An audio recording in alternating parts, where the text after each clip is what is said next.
Hello दोस्तों, नमस्कार। स्वागत है आपको न्यू टेक चैनल में।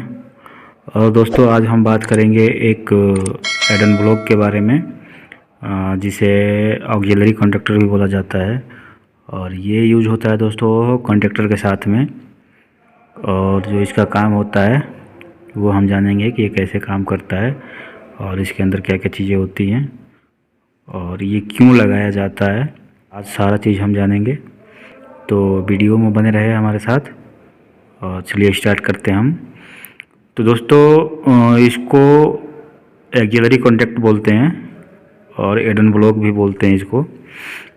इसके अंदर दो कॉन्टैक्ट होते हैं, एक एनो और एक एनसी का, जिस पे आप दिख रहा होगा साफ साफ, जिस पे लिखा है एनो और एनसी। ये 53 का और 54 जो है ये एनो है, और 61 और 62 जो है ये एनसी है। और ये दोस्तों जो मैक है इसका, ये स्नाइडर का है और ये लगेगा स्नाइडर के ही कॉन्टैक्टर में लगेगा ये, क्योंकि डिज़ाइन सबका अलग अलग होता है और जो जैसे जिसका मैक रहेगा उस हिसाब से लगता है। इधर भी दिया है दोस्तों, इसका डायग्राम दिया है और सिंबल दिया है जो यहाँ पे दिख रहा है। ये एनो और ये जो है ये एनसी है। ये देखिए, जो एनो है वो थोड़ा कॉन्टैक्ट उसका जो है ओपन है, और जो एनसी है ये इसका कॉन्टैक्ट जो है ये लगा पड़ा है एक साथ। सेम इसी तरीके से ये वर्क करता है।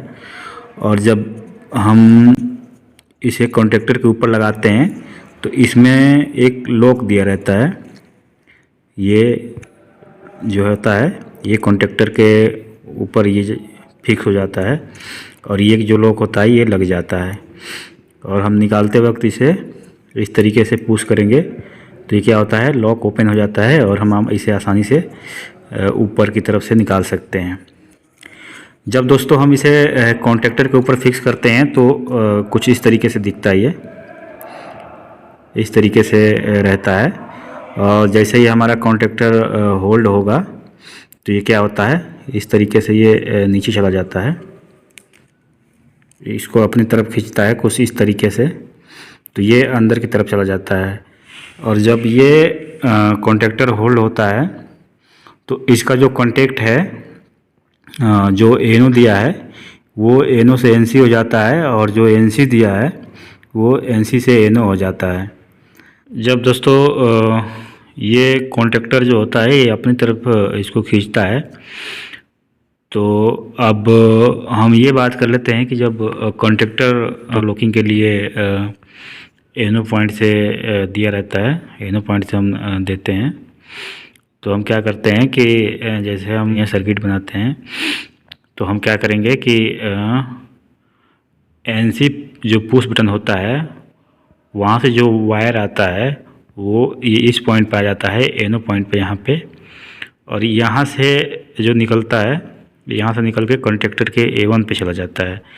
अब क्या होता है दोस्तों कि जब हम एनो पुश बटन को पुश करेंगे तो यही होता है जो कॉन्टैक्टर को होल्ड कराता है। जैसे ही हम एनो पुश बटन को पुश करेंगे तो क्या होगा, डायरेक्ट सप्लाई मिलेगी कॉन्टैक्टर को। और जब कॉन्टैक्टर होल्ड होगा तो जो इसकी सप्लाई रहती है वो एनो से एनसी बन के फिर कॉन्टैक्टर के A1 पे मिल जाती है।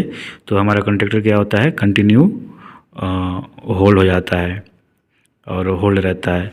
और दोस्तों जो ये एनसी होता है हम यूज करते हैं ऑफ इंडिकेटर के लिए, कि जैसे ही हमारा कॉन्टैक्टर ऑन होल्ड हुआ, यानी हम स्टार्टर को बंद किए, तो ये क्या होता है कि जब कॉन्टैक्टर होल्ड रहेगा तब तक तो ये एनो बन जाएगा, जो एनसी है ये एनो बन जाएगा।